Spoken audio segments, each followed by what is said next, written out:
Hello, আসসালামু আলাইকুম। আজকে নিয়ে আসলাম আর একটা ছোটোখাটো ইফতার ব্লগ নিয়ে। যেহেতু আজকে আমার অফ ডে ছিল, তো ঘুম থেকে উঠেই চলে আসলাম আমার গাছগুলোর কাছে। আমার ফ্রেশ অ্যালোভেরা গাছ দেখলেই মন ভালো হয়ে যায়। দেন আমি চলে গেলাম আমার কিচেনে। ভাবলাম আজকে একটু ফিরনি রান্না করা যাক, বাট আমি তো রান্না করতে পারি না। তাই নিয়ে নিলাম রাঁধুনির ক্ষীর মিক্স। এর চেয়ে ইজি ক্ষীর মিক্স মেবি আর ফিরনি রান্না মেবি আর হয় না। তো আমি প্যাকেট থেকে পরে পরে রান্নাও করে ফেললাম ক্ষীর মিক্স করে, একটু গার্নিশিংয়ের জন্য খেজুর বাদাম অ্যাড করলাম। দেন আমার ফ্রোজেন ছোলাগুলো বের করে আমি ঠিক করে নিচ্ছিলাম। অন্য একটা চুলায় হালিমের প্রিপারেশন হচ্ছিল। চিকেন হালিম ছিল। আসলে হালিম ছাড়া তো চলেই না, হালিম একটা মাস্ট হ্যাভ ইফতারে। চাট গায়াদের আসলে পেঁয়াজু, ছোলা, হালিম, বেগুনি এগুলো মাস্ট থাকতে হবে, যত কিছুই থাকুক না কেন। এই যে ছোলা রেডি করছিলাম, ছোলা ভাজা অ্যান্ড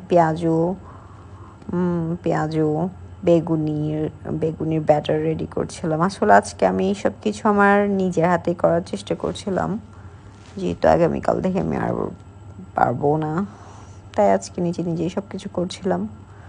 চেষ্টা করছিলাম, আসলে আমার সব কিছু চেষ্টা করতে অনেক ভালো লাগে। এত রান্না আমি আসলে কখনো করিও নাই, এই বিয়ের পর থেকে যা টুকটাক শুরু করলাম। আসলে পারি না বলতে আমার ভালো লাগে না, আর মনে হয় চেষ্টা করলে সব কিছুই পারা যায়। আর এটা আমি শিখিও নাই যে পারি না বলবো, আমার মা শিখায়ও নাই, চেষ্টা করতেই বলে সবসময়। দেন আমি চলে গেলাম আমার শরবত বানাতে। শরবতের মধ্যে এই যে মিন্টটা, এটা আমার গাছের ছিল, একদম ফ্রেশ মিন্ট ছিল আমার গাছের।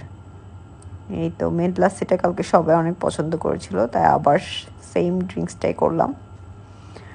এখন আমি টেবিল প্রিপারেশন করব। ফার্স্টেই দিয়ে দিলাম হালিম, দেন হচ্ছে পেঁয়াজু, বেগুনি, খেজুর, ছোলা,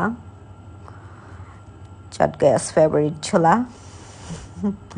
দেন কিছু ফ্রুটস অ্যাড করলাম, আমার মাস্ট হ্যাভ আমার ফেভারিট সালাদ। দেন হচ্ছে ফ্রিজ থেকে বের করে দিলাম ফিরনি ঠান্ডা ঠান্ডা। এই তো আমার ইফতার টেবিল প্রিপেয়ার করতে আসলে অনেক মজা লাগে। আমার মনে হয় সাজাইলেই খাবারের স্বাদ আরও দ্বিগুণ হয়ে যায়। তা আলহামদুলিল্লাহ, খুবই ভালো একটা দিন গেল। Take care, bye by.